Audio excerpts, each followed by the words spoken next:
Hi, baby. Hi, baby. Someone is hungry. You're hungry, aren't you? Okay. Get ready to get the bottle. This next part, I'm going to show you how we do the bottle. And he has already been fed, but Bunker is going to think I'm making him another bottle. So I'm sure he'll be climbing up on me or trying to climb on the stove as we do this. Like he is right now. Get down, buddy boy. So here is the setup I have every morning. And the baking soda is only used on their morning milk. And this is a really big bag. But you only need a little pinch of that in their morning milk. This is his bottle. It's any soda bottle you can use. I use a pint jar just for stability. It fits right in there. It's awesome. You don't need one of these, but this is a funnel you could use to pour the milk in. I always pour it from this measuring cup, so it has a little spout and it goes in nicely either way. So I've done it both ways. These little nipples you can get at a farm store. I got the first one was actually from the people that we got the goat from, because we had a little long trip home and they sent us with a bottle. And I've gotten more from, you can get them from any farm store. I got these actually from Buckeyes. We have a local one in our town, Orscheln's, that we get a lot of stuff from too. You need to have a thermometer if you're going to heat it up because you don't want to burn them. And it says it can get up to, a good temp is like 103. So I just I take the milk, which we get this milk from the Smith Stop, and this is Mary and Antoine's shop, and they have been so super helpful. They have lots of things online. You can get soap or cheese. If you're local, you could grab the milk. I don't think they ship the milk, but it's been great. Bunker has, well, obviously loves it, so loves his bottle. So I take the milk and I pour it in here. I shake it up because there's a lot of cream, and these are Norwegian dwarfs, the milk from them, and it's really sweet, a lot of cream, really good for your if you have to milk the goat. And I pour it in here. We switched his feeding regimen yesterday. Instead of doing 3 feedings, we switched to 6 smaller ones, and it worked out really well. We kind of just thought about, what they would do if they were with their mother, kind of drink all day long. And when we were giving him 13.5 ounces, it was bloating him, and he looked uncomfortable. So this was awesome. I felt like he was getting fed. Obviously he was a lot more times, and he liked it. So, because he likes his bottle. And that's another thing. Just because they want milk, you've got to stick to their weight. And I don't know if I said this right, but he's 14 pounds and he gets about 13.5 ounces of milk. I'm learning all this. It's all new to me. So in the morning, I give him usually about 8, and then I'll do like a 5-ounce bottle for a second feeding. And then I usually go to about 7 and 6 ounces on the next 2. In the evening, I give him his second to last bottle is a little smaller. It might even be like 4 ounces. That way his last bottle can be bigger on his belly and he'll sleep better. And it worked. He slept really good last night. So after I pour the milk in the measuring cup, I pour it into my pan. I turn it on, not high because it gets fast. It gets hot really fast, and you don't want to burn the milk. So you turn your thermometer on. I use Fahrenheit, and I get it up to about 95, and I take it off because the milk will continue to get hot quick. And I take my thermometer, put it in the measuring cup, pour the milk back into the measuring cup, and then I wait. Usually it's too hot. You don't want to burn them, so I wait for this. Obviously it's low right now because there's nothing in there. But with warm milk, I wait for it to get down to about 102. Then I take this out. I'm kind of washing as we go here and setting back out to dry.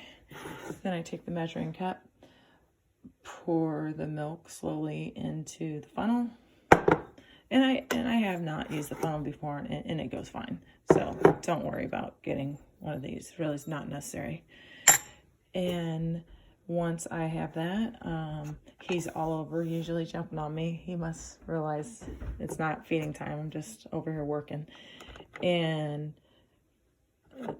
you know, screw the top on and off we go. And he is ready. I usually you can do it standing right here.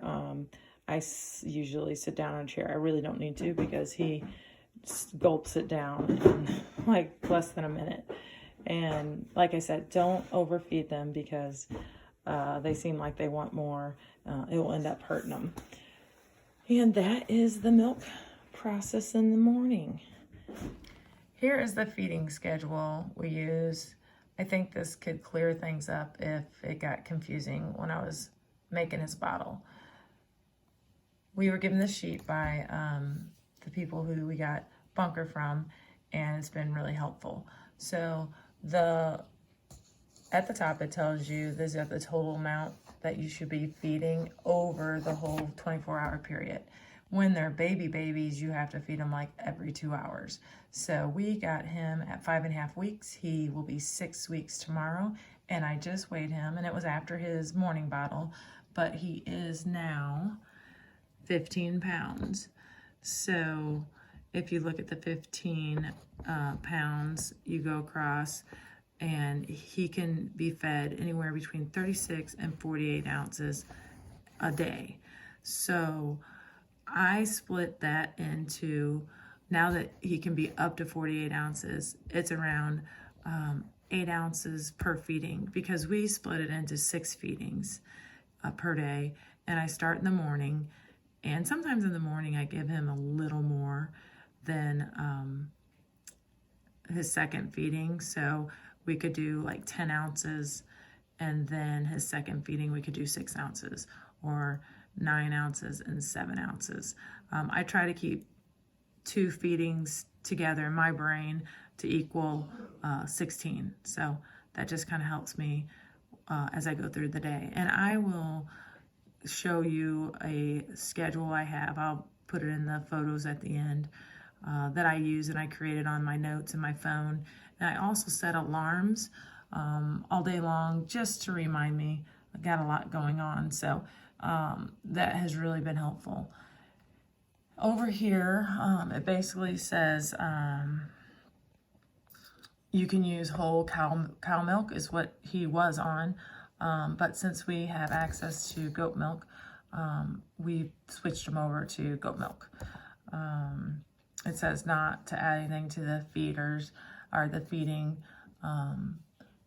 just give him the milk. The only thing that should be added, and I mentioned this earlier, in the first bottle in the morning, it says add a pinch of baking soda.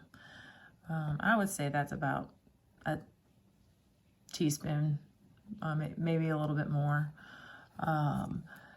I make mine in a pan on the stove. Some people submerge the whole bottle into hot water, and you can do it that way too. Don't microwave it. This is at the beginning. It says you shouldn't feed them until their body temperature reaches 101. Down here, it talks about just assessing the needs of the baby. But the thing is, they will always act like they're hungry.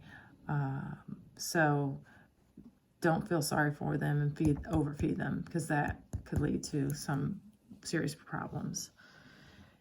And down here, I have this on a notepad on the dates. So I'll add that at the end, but I put the dates and how old he is, and when we change from, we're at a 3, well, it says 3 bottles a day, but I'm doing 6 bottles a day between 4 and 8 weeks. And then 8 and 10 weeks, it will be 2 bottles a day, but I'll switch it to 4 bottles a day. And then 10 to 12, it'll be 1 bottle a day, and I'll switch it to 2 smaller. And at the bottom, it does tell you that bottle babies always act hungry due to their natural instinct to suckle. Do not overfeed. Never feed more than 20% of your goat's weight in ounces in 24-hour period. And that's who it was created by at Old Hidden Creek Ranch. And we appreciate that. Over here, it goes down on to 30 pounds. So I would assume by then, I don't know, like I said, I'm new to all this, he would be off the bottle and strictly on foraging and some grain. He did that yesterday, so and the day before, he's starting to eat more and more when we go outside, and I take him out quite a bit, so it's a lot of fun just to do your chores and do things, and he's kind of your sidekick, and just they're awesome. They're playful and awesome. But right now, I believe he's chilling. He's had his morning bottle. His next feeding is in, let's see, about an hour. So we'll probably go outside here in a little bit and enjoy the weather. I also wanted to add real quick that we do 6 times a day for feeding, and we try to keep it as close as we can to when it's his time to be fed. But you can adjust that. They're easygoing, and if they're super hungry, he'll let you know. But if you're 30-40 minutes late, it's fine. You can move your schedule around, and they'll survive. It'll be fine, especially when they're this old. He's 6 weeks old.